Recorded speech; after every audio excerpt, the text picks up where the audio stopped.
ESPN cricket info match day Hindi पे आपका स्वागत है। 2-2 से ये बड़ी रोमांचक सीरीज बराबरी के मुकाबले पे है और आखिरी मैच इस श्रृंखला में फिरोजशाह कोटला दिल्ली में बुधवार को खेला जाएगा। ये भारत के लिए वर्ल्ड कप के पहले आखिरी अंतर्राष्ट्रीय मैच होगा। देखेंगे विराट कोहली और टीम इंडिया क्या जलवा दिखा पाएंगे। वही दूसरी तरफ एक तरह से कह सकते हैं कि मोमेंटम एरन फिंच और ऑस्ट्रेलिया के साथ है। दीप दासगुप्ता मेरे साथ इस मैच के प्रीव्यू के लिए। और दीप, शुरुआत हम करेंगे एक इंडिया ऑस्ट्रेलिया संबंधित क्विज से। आप तो अभी सारे फॉर्मेट रूल सब जानते ही हैं, तो आप तैयार हैं?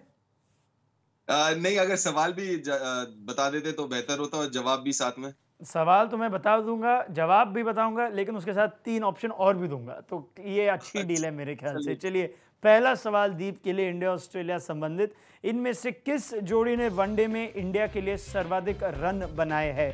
तेंदुलकर और गांगुली, रोहित धवन, द्रविड़ गांगुली या तेंदुलकर सहवाग? चलिए, ये इंडिया ऑस्ट्रेलिया रिलेटेड नहीं, ये ओवरऑल वनडे क्रिकेट का है, लेकिन इसका जवाब क्या होगा? तेंदुलकर गांगुली। ये तो इजी वाला, मैंने आपको ऐसे एक अंडर आर्म फुल टॉस या हाफ वॉली दे दिया है। चलिए, बिल्कुल सही ये जवाब। वार्म अप वाला था। बिल्कुल, 8,227 रन सचिन तेंदुलकर और सौरव गांगुली की जोड़ी ने बनाए वनडे क्रिकेट में। दूसरा सवाल, जसप्रीत बुमराह ने इंटरनेशनल कैरियर में कितने छक्के लगाए हैं? मुझे उम्मीद नहीं थी कि ये सवाल मैं कभी पूछूंगा भी किसी से। 4, 3, 2 या 1? 1। बिल्कुल सही जवाब। जो उन्होंने पैट कमिंस की गेंदबाजी पे आखिरी बॉल पे लास्ट मैच में जो छक्का मारा, वो कई सालों तक याद रहेगा पूरे बुमराह परिवार को।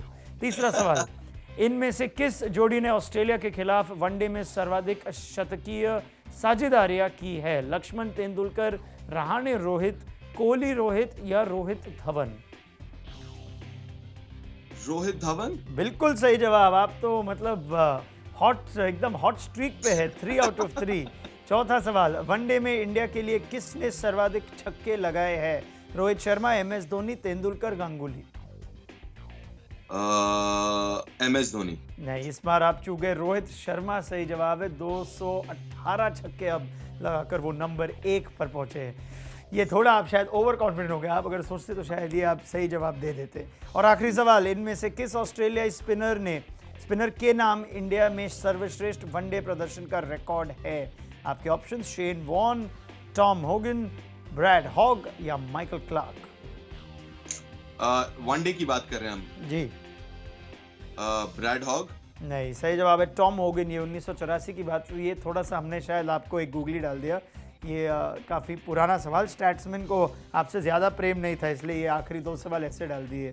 पर कोई बात नहीं, 5 में से 3 तो आप जीत ही गए। और उम्मीद है कि भारत भी 5 में से 3 कल जीत पाएंगे। तो शुरुआत करते हैं आज के इस मैच के प्रीव्यू की। और जिस तरह की वापसी ऑस्ट्रेलिया ने की, वो काबिल तारीफ तो है ही दीप, लेकिन एक दिवसीय अंतर्राष्ट्रीय क्रिकेट के इतिहास में ये केवल 3 ही बार ऐसा हुआ है कि कोई टीम 2-0 से वापसी करके एक 5 मैच सीरीज को 3-2 से जीत ले। आप देख सकते हैं लिस्ट जो है वो पाकिस्तान ने एक बार किया था, बांग्लादेश ने एक बार जिम्बाब्वे के खिलाफ, और फिर साउथ अफ्रीका ने इंग्लैंड के खिलाफ।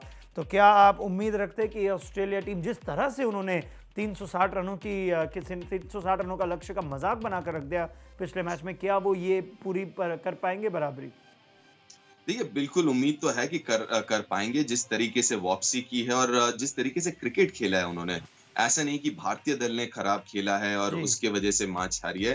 दाद देनी पड़ेगी पिछले 2 मैचेस में, रांची और मोहाली में, जिस तरीके से ऑस्ट्रेलिया ने क्रिकेट खेला है। तो बिल्कुल मुमकिन है कि ऐसा हो पाए, क्योंकि अगर आंकड़ों के हिसाब से देखें तो वहां पे भारत का नाम एक बार भी नहीं था। तो मुझे लगता है कि ऐसा बहुत बहुत कम हुआ है कि पीछे से आकर किसी ने भारत को हराया हो।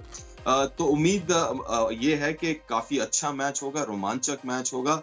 लेकिन ये भी तय है कि भारत जो है जो वो रिकॉर्ड बरकरार रखना चाहेगी। बिल्कुल। और अगर भारत के रिकॉर्ड की हम बात करें तो घर पे जिस तरह के एक दिवसीय क्रिकेट खेलती है टीम इंडिया, उसका बड़ा गौरव उनको होगा। और अगर आप पिछले 5 सीरीज़ की अगर हम बात करें तो 3-4 साल हो चुके हैं जब किसी टीम ने घर पे भारत को एक बायलैटरल सीरीज़ में हराया था। वो दक्षिण अफ्रीका ने 3-2 से भारत को 2015 में हराया। उसके बाद घर पे हर सीरीज़ भारत जीती ही आई है। तो ये उनके लिए एक इम्तिहान ज़रूर होगा। ऑस्ट्रेलिया की अगर थोड़ी सी बात कर ले दीप, तो जिस तरह की जीत थी मोहाली में, कभी कभी वो ड्रेसिंग रूम को पूरी तरह से उठा लेती है। काफ़ी सवाल उठे थे इस ऑस्ट्रेलिया टीम की कि शायद जिस तरह की परफॉर्मेंस ऑस्ट्रेलिया में थी, शायद भारत 4-0 या 5-0 से भी ये जीत जाए। लेकिन जिस तरह से वो जीत गई, तो सेल्फ डाउट जो होगा, कॉन्फिडेंस जो होगा, वो काफ़ी हाई होगा उनका। बिल्कुल, उसमें कोई दो राय नहीं है। जैसे आपने कहा कि जो मनोबल है वो ज़रूर बढ़ेगा। और देखिए किन लोगों ने रन किया है, अगर आप देखें तो उस प्लेइंग 11 में आप ज़्यादा दारोमदार रखेंगे, आप ख्वाजा के ऊपर आप डालेंगे, शॉन मार्श के ऊपर, लेकिन किन लोगों ने रन बनाए हैं जिनसे आप शायद उतना ज़्यादा उम्मीद नहीं रख रहे थे। एंडस्कॉम्ब का शतक, पहला एक दिवसीय शतक उनके नाम, एश्टन टर्नर का वो 84 नाबाद, तो जो रन भी जहां से आए हैं बिल्कुल, वो भी जो है मनोबल बढ़ाएगी ऑस्ट्रेलिया दल के, क्योंकि आपके उम्मीद तो फिर भी बने होंगे एरन फिंच के ऊपर, ख्वाजा, शॉन मार्श। अब जो है 2-3 और नाम आ चुके हैं उस तालिका में जिनके ऊपर आप भरोसा दिखा सकते हैं। तो ऑस्ट्रेलिया के लिए ये एक काफ़ी अच्छा समय है। अचानक से 1-2 मैच के रिजल्ट ने किस तरह से उनकी जो जो कॉन्फिडेंस है और ड्रीम रूम, ड्रेसिंग रूम का जो एटमॉस्फेयर है, पूरा बदल दिया है। भारत की तरफ से एक आखिरी मैच दीप, वर्ल्ड कप के पहले क्या आप अपनी टीम 11 में कोई चेंजेस करना चाहेंगे? क्या इस सीरीज़ को छोड़ के भी आप देखना चाहेंगे नहीं ये आखिरी एक इंटरनेशनल मैच है, मैं कुछ चेंजेस कर तो लूँ, क्योंकि कुछ ही हफ्तों में मुझे वर्ल्ड कप स्क्वाड की घोषणा करनी पड़ेगी? देखिए मेरे हिसाब से तो कोई बदलाव की जरूरत नहीं है। जो पिछले मैच में जो प्लेइंग 11 था, मैं कम से कम उसी प्लेइंग 11 के साथ जाना चाहूंगा। और देखिए पिछले मैच में जो हुआ, गेंदबाजी की अगर हम बात करें तो ये आपके जो है 5 अव्वल दर्जे के गेंदबाज हैं। ये आपके शायद हार्दिक को अगर आप जोड़ दें तो हार्दिक के अलावा ये आपके जो है बेस्ट बॉलिंग अटैक मेरे हिसाब से। तो अगर वो भी अगर नहीं चले तो उसका मतलब ये नहीं कि आप किसी को ड्रॉप करें या लाए किसी और को, क्योंकि ये मेरे हिसाब से बेस्ट बॉलिंग अटैक है फिलहाल। और अगर बल्लेबाजी की बात करें तो केएल राहुल को ज़्यादा मौका तो नहीं मिला है। एक मैच जो उन्होंने खेला, वही मैच में शिखर धवन और रोहित शर्मा ने डिसाइड किया कि भाई फॉर्म में वापस आज आ जाते हैं। तो मैं तो काफ़ी संतुष्ट हूँ कि शिखर और रोहित नंबर 1 जोड़ी तो है ही, तो क्यों ना केएल राहुल को ओपनिंग करवा दे। क्या आप उस सोच में यकीन मानेंगे? हो सकता है, बिल्कुल हो सकता है कि आप कह सकते हैं कि चलिए आप दोनों को अच्छे रन मिल गए हैं पिछले मैच में, तो आप में से कोई एक 3 आ जाइए, केएल को एक मैच में ओपन करने दीजिए। ऐसा हो सकता है, अगर होता भी है तो मैं अचंभित नहीं होऊंगा। और शायद सही भी होगा काफी हद तक, क्योंकि अभी तक जैसे आपने कहा केएल राहुल को वैसा मौका नहीं मिला पिछले मैच में। तो उस लिहाज से हो सकता है कि शिखर 3 नंबर पे खेल लें, केएल राहुल ओपन कर ले, तो जैसे मैंने कहा अचंभित नहीं होगा। और जो पिछले मैच में हमने देखा कि मोहाली हाई स्कोरिंग ग्राउंड माना जाता है, 360 का लक्ष्य भी ऑस्ट्रेलिया ने कितनी आसानी से चेस कर लिया।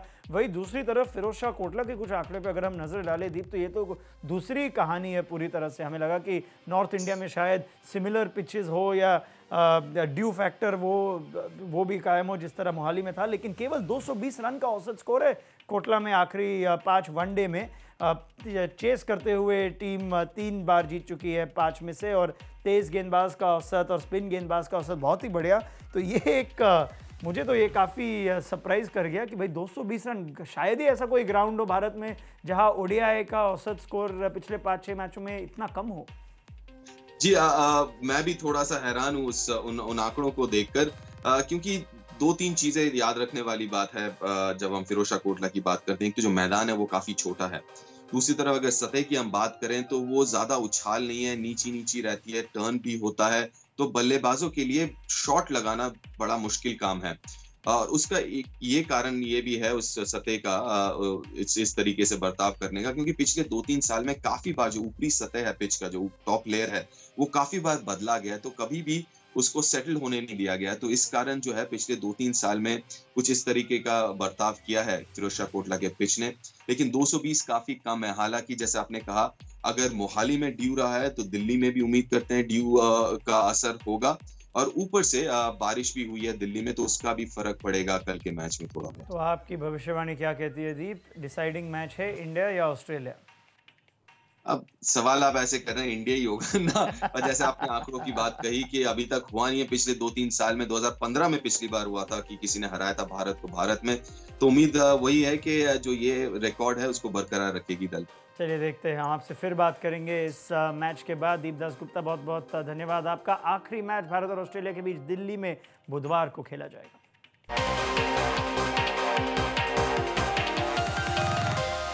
अगर आपको ये वीडियो पसंद आया तो लाइक, शेयर और सब्सक्राइब करना मत भूलिए। आप अपने कमेंट्स नीचे कमेंट बॉक्स में छोड़ सकते हैं। नोटिफिकेशंस के लिए बेल आइकॉन यानी इस घंटी पर क्लिक कीजिए।